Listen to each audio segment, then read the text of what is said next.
Olá a todos, eu sou Kleber Crispim, bem-vindos aí ao meu canal secundário Buscando os Originais. Bem pessoal, hoje vou trazer um estudo aqui no canal chamado As Duas Oliveiras, que é baseada no livro de România, traduzido por Romanos, capítulo 11, e que é um estudo profundo sobre a questão da parábola das oliveiras, trazida aí por Shaul, traduzido por Paulo, a Romanos 11. Então, como esse estudo deve ficar um pouco mais longo que os outros vídeos que eu trouxe aqui no canal, então, sem mais delongas, sem enrolação, bora pro estudo. As Duas Oliveiras, livro de România, traduzido por Romanos, capítulo 11. Antes de uma exegese de Romanos 11, há necessidade de uma profunda contextualização sobre a árvore oliveira para o entendimento da profunda e enigmática mensagem que a mesma nos traz enquanto tomada por citação nas Escrituras, principalmente em Romanos, capítulo 11. Uma pergunta e uma afirmação antecedem o estudo, porque Shaul, traduzido por Paulo, a usou como símbolo enquanto descrevia o povo de Israel e as nações gentílicas, também chamados de Goim. Já a afirmação que se segue é preciso necessariamente adentrar na cultura da época para entender a profunda mensagem da oliveira. Partida desse ponto, estudaremos um pouco sobre a oliveira e o jambuzeiro. Comecei a pesquisar o tema e aos poucos fui tendo muitas surpresas agradáveis, confesso. Inquietei-me muito até encontrar respostas às perguntas surgidas. Sei que para muitos leitores alguns aspectos e todos os aspectos referentes ao estudo não devam ser novidade. Contudo, o fato de apreciar as Escrituras e saber que o Altíssimo esconde nela mistérios preciosos me faz orar como o salmista. Desvenda os meus olhos para que eu veja as maravilhas da tua Torá. Livro de Terrilim, traduzido por Salmos, capítulo 119, versículo 18. Livro de România, capítulo 11, versículo 1. Pergunto, pois, acaso rejeitou o Altíssimo ao seu povo? De modo nenhum, porque eu também sou israelita, da descendência de Abraham, da tribo de Benjamim. Shaul inicia sua explanação com uma pergunta sobre a condição da eleição de Israel e ele mesmo se apressa em responder. Ao afirmar ser israelita, da menor tribo de Israel, tribo de Benjamim, que em hebraico significa filho da mão direita, mostrou que este assunto não pode ser tomado de forma tão simplista. Se os judeus perderam o direito da salvação, como estava afirmando alguns crentes romanos da época, logo o próprio Shaul estava de fora da mesma ao se identificar como judeu.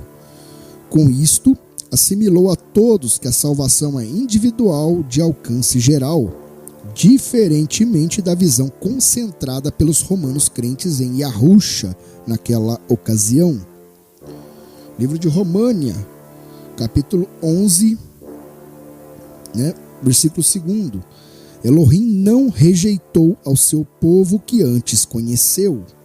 Na primeira parte do segundo verso, Shaul ratifica a questão da eleição de Israel, dizendo que Elohim jamais rejeitou o seu povo que antes conheceu. Essas palavras remontam às palavras do profeta Irmeiahu, traduzido por Jeremias, no capítulo 31, versículos de 35 a 37. Assim diz Yahuwah, que dá o sol para a luz do dia e a ordem estabelecida da lua e das estrelas para a luz da noite, que agita o mar, de modo que bramem as suas ondas. O Yahuwah dos exércitos é o seu nome. Se esta ordem estabelecida falhar diante de mim, diz Yahuwah, deixará também a linhagem de Israel de ser uma nação diante de mim para sempre. O profeta Irmeiahu afirma categoricamente no poder da Ruach, do Espírito, que se a ordem do dia e noite e das estrelas falharem, Israel também deixará de ser nação perante o Altíssimo, o Criador. entende-se aqui o porquê de todos os outros povos terem se misturado e nessas miscigenações terem se perdido ou de sido destruídos, enquanto que a nação descendente de Abraham suportou todo o fogo da perseguição durante 19 séculos sem pátria. Enquanto as nações massacravam este povo, ele nunca deixou de ser nação escolhida e amada pelo Altíssimo de Israel. Yirmeyahu, mais uma vez ousadamente, faz um desafio eterno aos antijudeus. Assim diz Yahuwah: se puderem ser medidos os céus lá em cima e sondados os fundamentos da terra cá embaixo, também eu rejeitarei toda a linhagem de Israel por tudo quanto eles têm feito, diz Yahuwah. A todo antissemita, pessoa contrária ao povo judeu, Elohim lançou o desafio: meça céus e sonde as profundezas da terra, e assim estão obrigadas, pela sua própria palavra, que o eterno Criador rejeite seu povo amado. Do contrário, ao menos suporte esse amor inesgotável pela descendência dos patriarcas que receberam de antemão os oráculos de Elohim. Livro de România, traduzido por Romanos, capítulo 11, versículo 2. Ou não sabeis o que a Escritura diz de Eliarro, traduzido por Elias, como ele fala a Elohim contra Israel, dizendo: Yahuwah, mataram os teus Naviim, os seus profetas, e derrubaram os teus altares, e só eu fiquei, e procuraram tirar minha vida. Shaul usa o famoso argumento do profeta Eliarro contra o povo israelita diante do Eterno. Confira a resposta de Elohim. Mas que lhe diz a resposta divina: reservei para mim 7.000 varões que não dobraram os joelhos diante de Baal. Assim, pois, também no tempo presente ficou um remanescente segundo a eleição da misericórdia. Livro de România, capítulo 11, versículos 4 e 5. A argumentação do Talmidi, discípulo Shaul, está no fato da conclusão errônea de Elias, por pensar que apenas ele tinha se mantido fiel ao Altíssimo.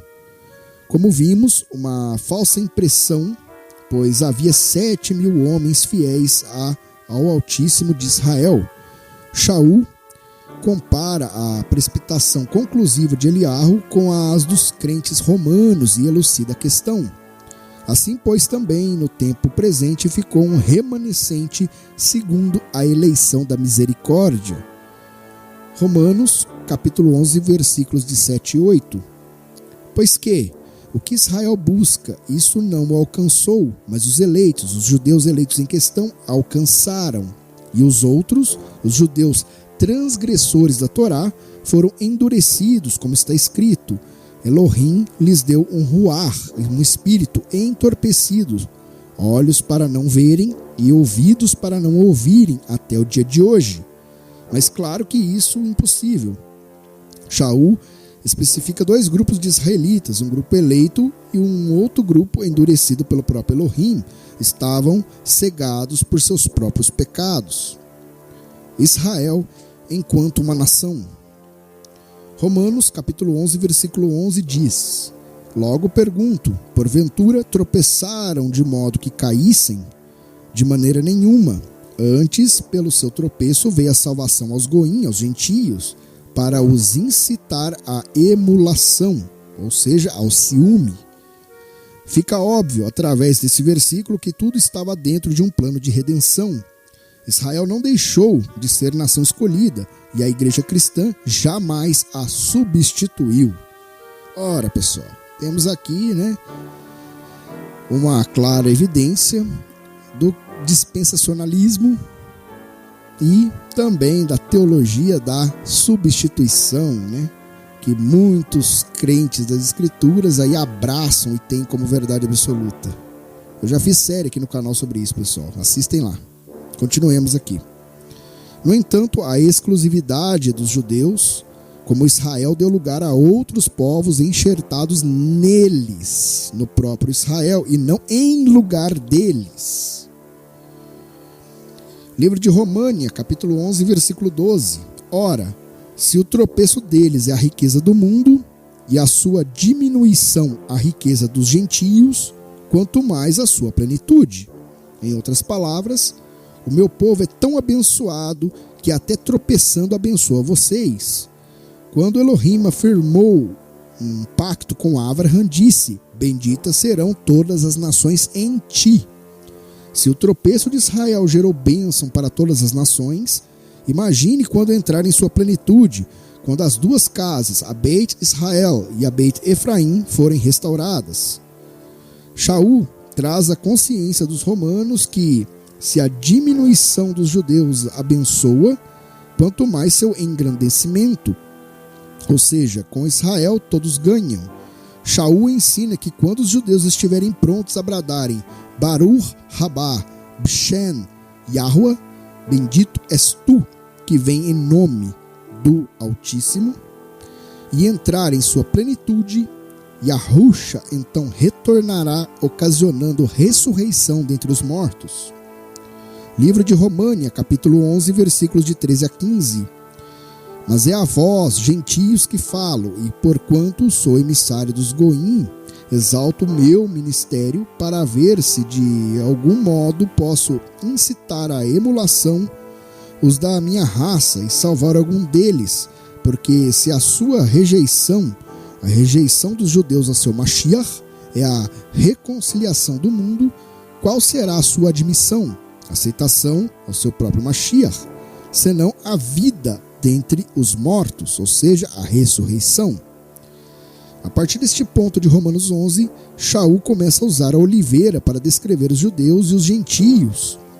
Então, serão necessárias algumas informações sobre botânica para melhor compreensão. Livro de România, capítulo 11, versículo 16. Se as primícias são santas, ou seja, kadoshim, ou separadas, também a massa o é. E se a raiz é separada, também os ramos o são. Primeira pergunta: Shaul foi autêntico ao comparar Israel à oliveira? A resposta certamente é não. Esta simbologia é própria do Tanar, primeira aliança, como veremos a seguir. Israel, a oliveira verdadeira. A menção da oliveira aponta para a nação de Israel. Vejamos alguns versos que nos falam sobre isso. 1. Em Gênesis, livro de Bereshit, traduzido por Gênesis, capítulo 8, versículo 11, está escrito: à tardinha, a pomba voltou para ele, e eis no seu bico uma folha verde de oliveira. Assim soube Noah, traduzido por Noé, que as águas tinham minguado de sobre a terra. Note que a oliveira é a primeira árvore mencionada após o dilúvio. Parece ser ela a mais forte, pois além de resistir ao dilúvio, ela foi a primeira a brotar quando as águas baixaram. 2. Numa parábola contada no livro de Juízes, as árvores pedem à oliveira que reine sobre elas. Foram uma vez as árvores a ungir para si um rei, e disseram à oliveira: reina tu sobre nós. Livro de Shoftim, traduzido por Juízes, capítulo 9, versículo 8. Esta parábola nos fala que um dia as árvores, que simbolizam as nações, solicitarão a Israel que reine sobre eles. 3. O profeta Yeshayahu, traduzido por Isaías, fala da oliveira sendo colocada no deserto, ou seja, no mundo. Plantarei no deserto o cedro, a acácia, a murta e a oliveira, e porei no ermo, juntamente a faia, o olmeiro e o bucho. Livro de Yeshayahu, versículo 19. Juntamente em meio às outras árvores, a oliveira seria plantada no deserto para ali ser provada quanto à sua resistência. 4. Mas como é esta oliveira?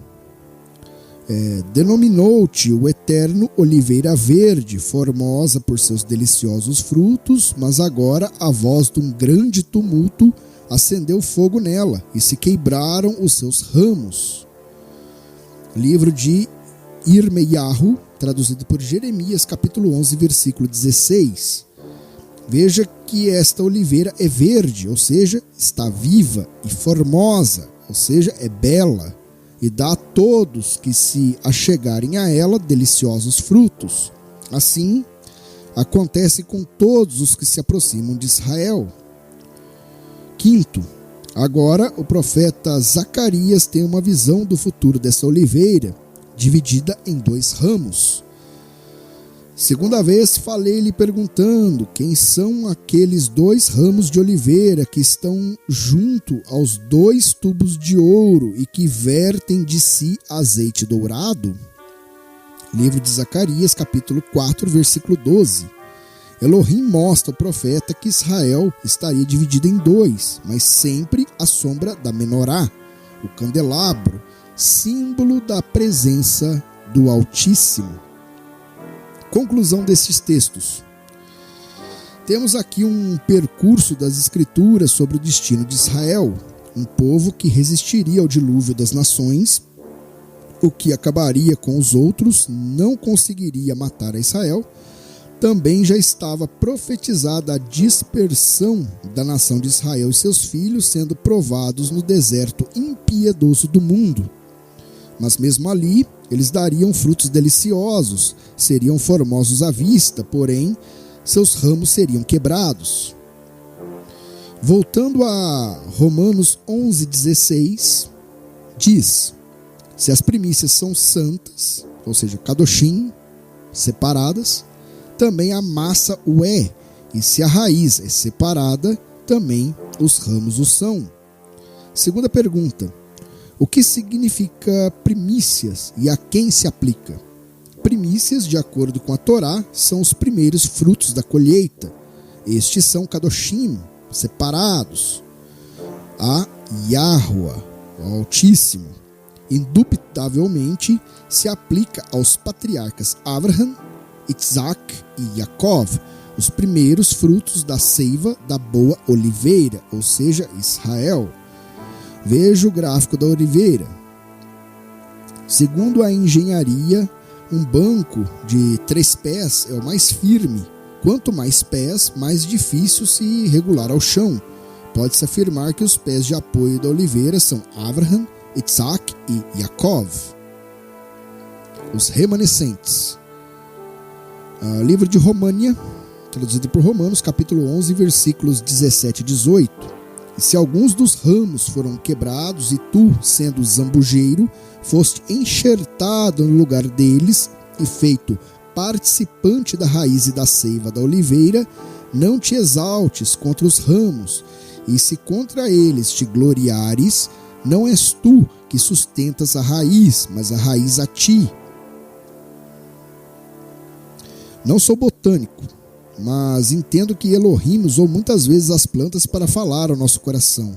Aqui, uma humilde explanação sobre a oliveira e o jambuzeiro. Espero que, como eu, sejam edificados. A botânica explica. A oliveira é da família Oláceas e se originou na região do Mediterrâneo. Vive bem em qualquer solo, mesmo pobre e seco, contando que suas raízes possam enterrar-se em profundidade. Sua exigência é muito sol e temperatura elevada. Contudo, resiste muito bem a todas as estações. É considerada de grande porte, chegando a medir no máximo 10 metros. Sua copa não é alta. Tem alto poder de regeneração, assim como os judeus.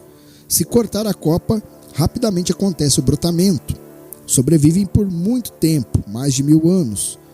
Em Israel existem oliveiras de 2500 anos e que provavelmente presenciaram a passagem do Messias na terra. O jambuzeiro da mesma família da oliveira, popularmente conhecido como oliveira da rocha ou oliveira braba, é silvestre, muito comum e mede até 2,5 metros. Os frutos só podem ser consumidos depois de processados, na forma de conserva ou de azeite. Em média, uma oliveira pode render 20 quilos de azeitonas, e para se ter uma ideia, são necessárias cerca de 5 ou 6 quilos para produzir 1 litro de azeite. A oliveira é relativamente rústica, capaz de adaptar-se aos mais variados tipos de solo. No entanto, a planta é exigente, em condições de clima, que deve ser seco no verão e frio e úmido no inverno. Multiplica-se por estaquia ou enxertia. Seu poder nutricional é tão interessante que em tempos remotos, na região do Mediterrâneo, a azeitona, juntamente com a cebola e o pão de centeio, formavam a base principal da alimentação dos habitantes do campo. O jambuzeiro na oliveira.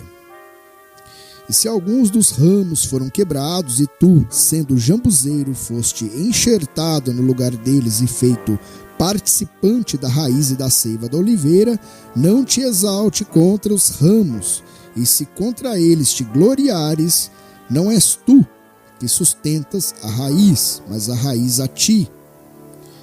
A enxertia tem por finalidade converter uma árvore noutra, transformando a copa. Pode ser usada para rejuvenescer plantas envelhecidas ou renovar plantas que dão frutos sem valor. Se houver um enxerto de limão doce em um pé de limão azedo, do enxerto para baixo da árvore dará limão azedo, para cima limão doce.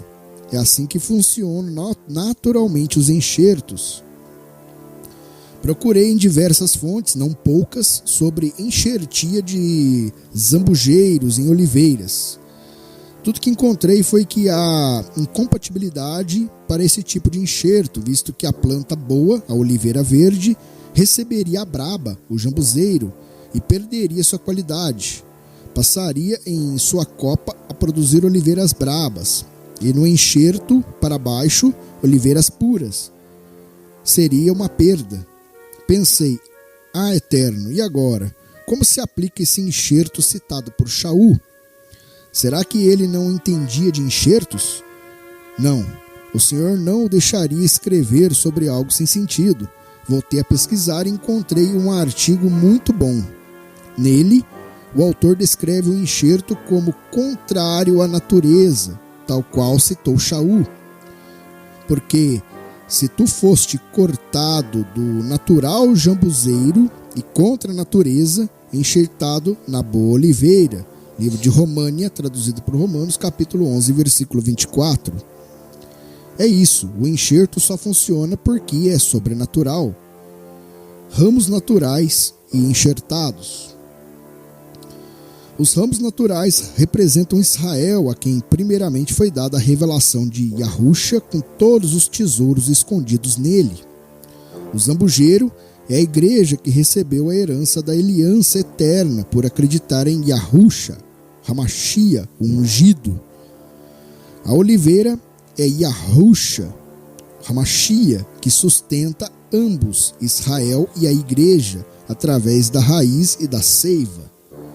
É através do sacrifício de Yahusha que tanto Israel quanto a igreja dão bons frutos. É a natureza da raiz e da seiva que limpa o pecado dos ramos, possibilitando uma transformação na sustentação e produção dos frutos. Examinando melhor o verso 17. România, capítulo 11, versículo 17. E se alguns dos ramos foram quebrados? Veja que a afirmação é que somente alguns foram cortados, e não o Israel inteiro, como fora divulgado entre as nações por padres, papas, imperadores católicos e tantos outros antissemitas. E tu, os gentios, sendo zambujeiro, oliveira infrutífera, foste enxertado no lugar deles, não em lugar de Israel, mas dos ramos cortados de Israel, e feito participante da raiz das promessas feitas aos patriarcas e da seiva da oliveira. Não te exaltes contra os ramos, os judeus cortados, e se contra eles te exaltares, não és tu, os gentios, que sustenta a raiz, Israel, mas a raiz a ti. O enxerto. De quem Shaul nos fala aqui? O zambujeiro ou oliveira braba é a Kehilá, a igreja. Todos os crentes em Yahusha são considerados como enxertados na oliveira boa, Israel. Entende-se que o jambuzeiro ou oliveira brava são árvores da mesma espécie da oliveira, porém com uma diferença. Na língua grega, a palavra que designa oliveira e fala de Israel diz respeito a uma planta cultivada, tratada. Já quando se refere ao zambujeiro ou oliveira brava, está se referindo a uma planta silvestre ou selvagem. Sabe-se então que o enxerto, a igreja, é que recebe a seiva da oliveira para se manter viva e que o enxerto foi ali colocado por Elohim, pelo Altíssimo, para ser aperfeiçoado através da oliveira. Nunca na natureza ocorre o contrário, ou seja, a planta mãe ser aperfeiçoada pelo enxerto. Devemos então ter consciência de que nós dependemos em tudo de Israel e não o contrário. A igreja precisa reconhecer que ela é que precisa ser grata a Israel por ter lhe dado tudo o que tem. Nós precisamos entender, inclusive, que se nós fomos enxertados neles, existe algo que nos ligue a eles fisicamente. A igreja, eclésia, recebeu de Israel várias coisas, tais como, primeiro, a Torá, a palavra do Altíssimo. Segundo, os patriarcas. Terceiro, as promessas. Quarto, os Navihim, ou seja, os profetas. 5, o concerto. 6, a adoração. 7, Yahushua Hamashia, o ungido, o Salvador. 8, os Talmidim, ou emissários, os apóstolos. E 9, por aí vai. É por isso que devemos trazer em nosso coração um sentimento de amor, gratidão, felicidade, pois por causa de um judeu, hoje nós temos o privilégio de sermos chamados filhos de Elohim. Quem é então a noiva do Cordeiro? Alguns dizem ser a igreja invisível, todos aqueles que creem em Yahushua Hamashia. Isso está errado.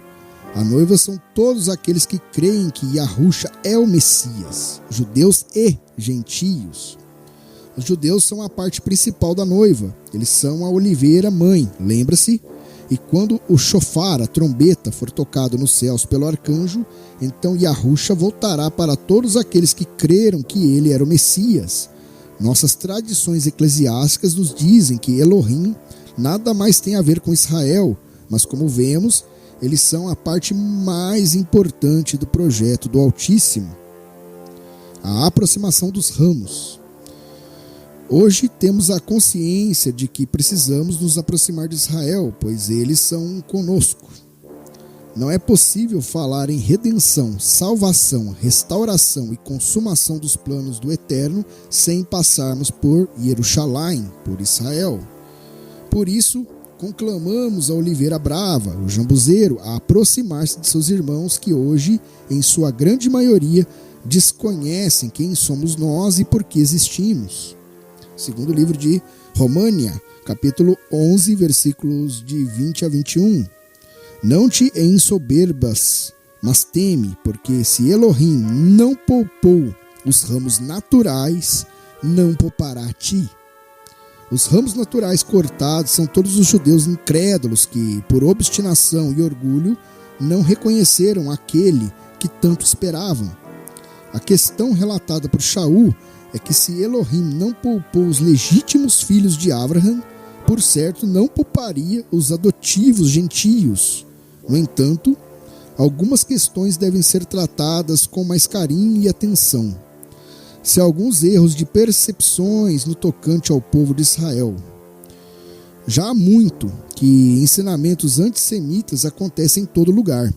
Geralmente somos forçados a ter impressões erradas de alguns fatos. Um exemplo clássico é pensar que todo parushi, todo fariseu, era por obrigação hipócrita e meticuloso. Isso não é verdade. Como também não é que todos os judeus deixaram de ser povo escolhido ou que tiveram culpa na morte do Messias. Primeiro, na questão dos parushim, dos fariseus, temos alguns exemplos de que muitos deste interessante grupo, como no caso de Nicodemos, o próprio Shaul, o respeitado ancião, e Rabi Gamaliel eram sinceros e admiráveis diante do Eterno na forma em que o serviam. Também é preciso salientar que os judeus de alguma forma reconheceram seu Mashiach sim, e isso evidenciado na entrada triunfal de Yahusha em Jerusalém, em Jerusalém. Entenda que na semana em que Yahusha morreu, ele fora reverenciado por uma grande massa de pessoas judias na cidade. Também é interessante lembrar que o julgamento de Yahusha foi em si uma farsa e totalmente contrário à Torá e aos métodos válidos da época. Yahusha foi julgado no meio da noite e às pressas, sem ao menos ter todo o sinédrio presente. Falsas testemunhas arranjadas, e quando o povo estava acordando de manhã, o processo já estava em demasiado adiantamento. Muitas vezes os líderes religiosos não puderam prender Yahusha porque temiam a massa judia que o tinha por profeta. Enfim, não dá mais para culpar os judeus pela morte de Yahusha. Temos cada de assumir essa morte como um grande sacrifício feito por toda a humanidade. Sós, dessa forma, tomamos por nós os efeitos de perdão que ele possui.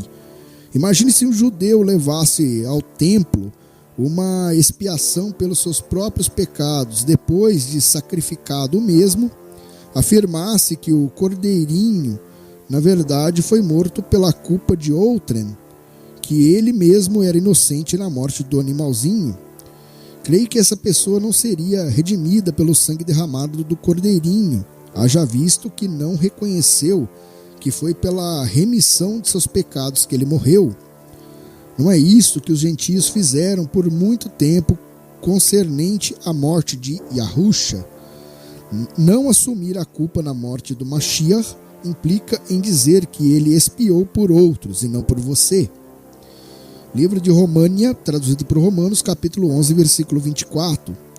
Pois se tu foste cortado do natural jambuzeiro, oliveira braba, gentios, é contra a natureza, e contra a natureza, enxertado em oliveira legítima, em Israel, quanto mais não serão enxertados na sua própria oliveira esses que são ramos naturais. Em suma, se Elohim, pelo seu poder contrário às normas naturais da natureza, enxertou os gentios na boa oliveira, assim também, com muito mais naturalidade, enxertaria os próprios ramos, os judeus, na boa oliveira, em Israel. Livro de România, traduzido por Romanos, capítulo 11, versículo 24. Porque não quero, irmãos, que ignoreis este mistério, para que não presumais que de vós mesmos, que o endurecimento veio em parte sobre Israel, até que a plenitude dos gentios haja entrado, e assim todo Israel será salvo, como está escrito: virá de Sião o libertador, e desviará de Jacó as impiedades, e este será o meu pacto com eles, quando eu tirar os seus pecados. Shaul afirma que este endurecimento de Israel, em Israel, terá um fim, e este fim será quando a plenitude dos gentios entrarem. A igreja gentílica nunca entrará em sua excelência enquanto não reconhecer a soberania de seu irmão mais velho, Israel.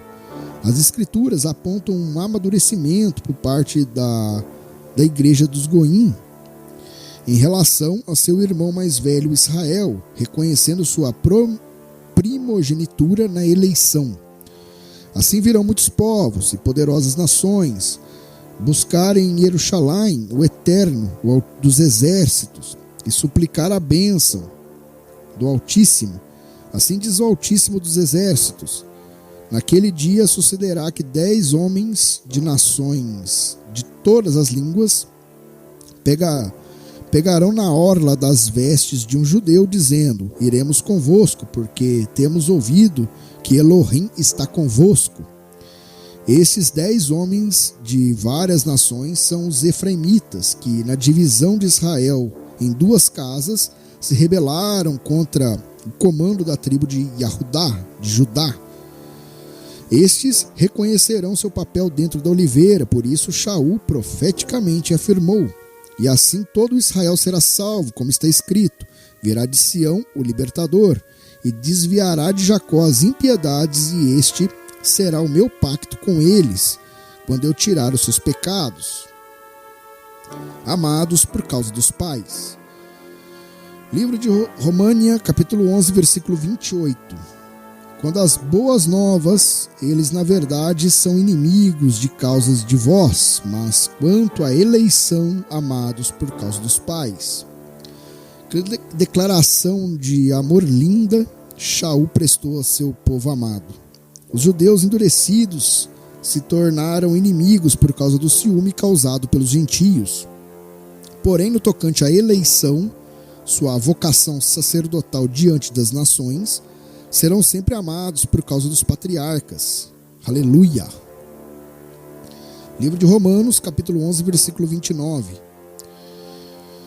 Porque os dons e a vocação de Elohim são irrevogáveis. Amém, Elohim. Romanos 11, 29. Continuando.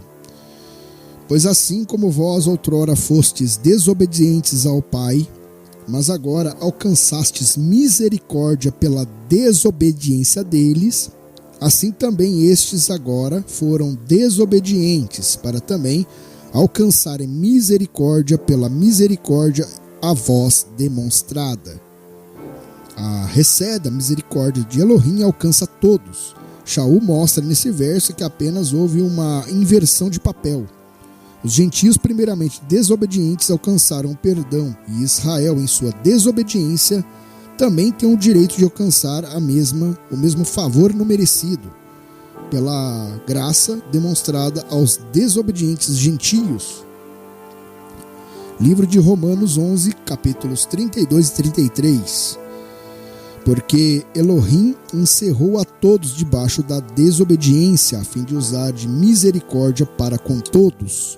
Ó profundidade das riquezas, tanto da sabedoria quanto da ciência de Elohim. Quão insondáveis são os seus juízos e quão inescrutáveis os seus caminhos. Yahushua, se identificando como judeu, afirmou: vós adorais o que não conheceis. Nós, os judeus, adoramos o que conhecemos, porque a salvação vem dos judeus. Livro de Romanos, capítulo 15, versículos 26 e 27. Porque apareceu bem a Macedônia e a Acaia levantaram uma oferta fraternal para os pobres, os judeus, dentre os santos que estão em Jerusalém. Isto, pois, lhes pareceu bem, como devedores que são para eles. Porque se os gentios foram participantes das bênçãos espirituais dos judeus, devem também servir a estes com as materiais. Bem, pessoal, o vídeo ficou um pouco longo, como eu avisei no começo desse vídeo, mas o estudo está aí. Creio que desde os chamados pais do cristianismo, né, Justino, Tertuliano, todos eles, talvez ali para tentar fazer de suas respectivas posições, né, eles eram bispos, em sua maioria, eles fizeram uma certa manipulação ali para conseguir tornar seus cargos ainda mais importantes, com mais status e mais poder nas mãos, até que eles se uniram e se rebelaram contra o concílio de Jerusalém, isso que eu falo da igreja verdadeira, tá? Então a gente vê, né, que todo esse sentimento antissemita começou lá, né? Começou lá atrás, veio passando ali depois pelo romanismo mitraico, né? Que é a Igreja Católica, e claro, por que não, né? Através ali da figura máxima, né? Por trás ali da Reforma Protestante, que foi Martinho Lutero, né? Que escreveu um livro chamado Dos Judeus e Suas Mentiras, um livro totalmente antissemita e uma das fontes de inspiração para que Adolf Hitler, em 1924, escrevesse o livro Mein Kampf, que foi ali um livro lido por toda a população alemã, que culminou ali no fanatismo político alemão, levando aí uma inscrição em massa dos alemães no Partido dos Trabalhadores da Alemanha, posteriormente rebatizado ali de Partido Nacional Socialista, e onde a gente teve ali o nazismo, né? Eu tenho toda uma tese para tudo isso que acontece, mas não cabe a mim contar aqui neste vídeo. Então a única coisa que eu quero pedir para vocês é que, lógico, eu vejo isso em muitos irmãos, que a maioria sente repulsa por tudo que vem de Israel, inclusive pelos nomes originais. Quando algum irmão tenta buscar aí os originais, né, os nomes originais, palavras originais, tenta buscar ali a essência da verdadeira eclésia, da verdadeira igreja, a maioria são acusados de judaizantes, né, por muitos aí pregadores de YouTube, né, etc e tal, por muitos que se julgam, que se colocam ali uma posição, né, se batizam ali com nomes de status, né, padres, pastores, reverendos, todos esses que se colocam acima das demais pessoas, né, talvez por status, por orgulho próprio ou coisa do tipo. Então devemos ter cuidado com essa negação. Tudo isso está intimamente ligado aí com uma doutrina que eu considero um verdadeiro veneno, chamada dispensacionalismo, que usa dessa mesma característica para negar Israel e se dizer a substituta de Israel como povo do Altíssimo na terra. Isso é essa base de entendimento, essa doutrina altamente herética, ela não é só usada pelo cristianismo para dizer que a igreja substitui Israel, mas também é usada como base da fé islâmica. Lá, se vocês pegarem o Alcorão para ler, conseguirem ler ali praticamente, pelo menos nos primeiros 200 versículos ali do Alcorão, isso fica claro, né? O dispensacionalismo ou teologia da substituição, ela é clara diante ali do Alcorão, ou seja, os cristãos bebem da mesma fonte ali dos islamitas, né, dos filhos de Ismael.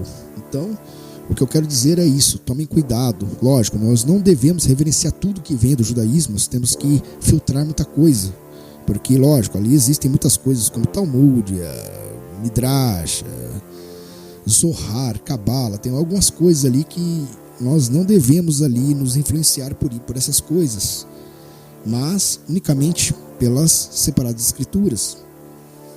Então devemos ter cuidado, não cultuar tudo que vem de Israel, mas também não negar Israel. O problema que eu quero colocar aqui é justamente o que? É justamente o extremismo que vem de algumas pessoas. Tem pessoas que estão abandonando tudo e adotando práticas totalmente judaicas, de forma a estar seguindo tudo, menos as escrituras. Entendem o que eu quero dizer? Enquanto que do outro lado, pessoas que se recusam a abandonar essas doutrinas heréticas criadas a partir de Inácio de Antioquia, e no caso rejeitam tudo que vem em nome de Israel. Então é um absurdo, e justamente esse extremismo de ambas as partes vem separando cada vez mais as pessoas, isso durante os séculos, e claro, causando diversas tragédias, como foi o caso do Holocausto durante a Segunda Guerra Mundial, ou seja, um ódio altamente gratuito. Então, pessoal, é isso. Trouxe esse estudo aqui para vocês. Eu creio que esse estudo está intimamente ligado com a questão das duas casas de Israel, que é Judá e Efraim, conforme está escrito também aí no livro de Yehezkel, né, traduzido por Ezequiel, capítulo 37, versículos de 15 a 28, que fala expressamente sobre a união das duas casas de Israel. E claro, creio que o que chamamos de igreja, né, cujo, né, no caso ali, né, do grego eclesia e também ali do hebraico kahal, simplesmente nada mais é do que o cumprimento disso, judeus e gentios ali aceitando o ungido, o cordeiro, o Mashiach, como filho, e claro, cumprindo ali toda a vontade do Altíssimo. Então eu creio que devo ter me explicado aqui de uma forma que ficou clara para todos. Bem, o vídeo está muito grande aqui, está muito longo. Eu vou finalizando esse estudo por aqui. Espero que esse estudo seja muito edificante para todos vocês que estão ouvindo ou assistindo. Eu optei aí por esse, aí no caso, né, por esse formato justamente para facilitar para que vocês acompanhassem os estudos aqui do canal. E quero, lógico, né, unicamente aqui deixar um grande abraço aí para Rômulo Marasquim, do canal do Rômulo, Cortes do Rômulo, também para Gigliane Ferreira, do canal do Gigi, também para Raul Costa, do canal Mensageiro, Raidson Menezes, também do canal Os Insurgentes. Quero deixar aí um grande abraço para esses irmãos aí, vem prestando aí um belo serviço com seus respectivos canais. E quero aqui, no caso, desejar aí que o Altíssimo, Criador dos céus, da terra e da fonte das águas, Yahweh Tsebaot, abençoe a cada um de vocês e a seus respectivos lares, suas respectivas famílias, e que a luz do único pastor, o Filho unigênito, Yahushua HaMashiach, continue lhes dando norte, lhes dando discernimento e entendimento das separadas escrituras. Vou ficando por aqui, pessoal. Muito obrigado a todos. Se puderem, deixem o like, deixem comentário. Gostaria de ouvir aí a opinião de vocês a respeito desses assuntos. E se puderem, compartilhem essas informações com todos. O tempo de despertar está acabando, pessoal. Então, um grande abraço a todos. Fiquem na paz e até o próximo vídeo.